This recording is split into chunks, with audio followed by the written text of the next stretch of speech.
مقبوضہ فلسطین کی مزاحمتی تنظیم حماس کے عسکری ونگ القسام بریگیڈز نے 7 اکتوبر کو یرغمال بنائے گئے 24 یرغمالیوں کو رہا کر دیا۔ مقبوضہ فلسطین کے محصور علاقے غزہ میں اسرائیل اور حماس کے درمیان طے پانے والے معاہدے کے تحت 4 روزہ جنگ بندی کا آج باقاعدہ آغاز ہو گیا۔ عارضی جنگ بندی کا آغاز مقامی وقت کے مطابق صبح 7 بجے ہوا ہے، جو اگلے 4 روز یعنی منگل کی صبح 7 بجے تک جاری رہے گا۔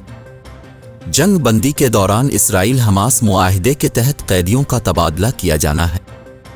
حماس کے عسکری ونگ القسام بریگیڈز کے ترجمان ابو عبیدہ نے کہا ہے کہ تھائی لینڈ کے شہریوں سمیت 24 اسرائیلی یرغمالیوں کو رہا کر دیا ہے۔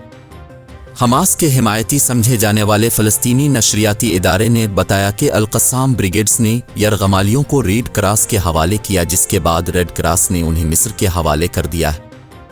اسرائیلی میڈیا کے مطابق اسرائیلی سیکیورٹی اہلکار نے بھی حماس کی جانب سے 13 یرغمالیوں کی رہائی کی تصدیق کی ہے۔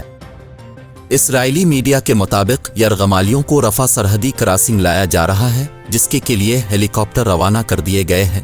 یرغمالیوں کو بذریعہ ہیلی کاپٹر مقبوضہ تل ابیب کے مضافات میں قائم شنائڈر اسپتال منتقل کیا جائے گا۔ حماس کی جانب سے اسرائیلی قیدیوں کی رہائی کے بعد اب قابض فوج بھی 39 فلسطینی قیدی خواتین اور بچوں کو رہا کریں گے۔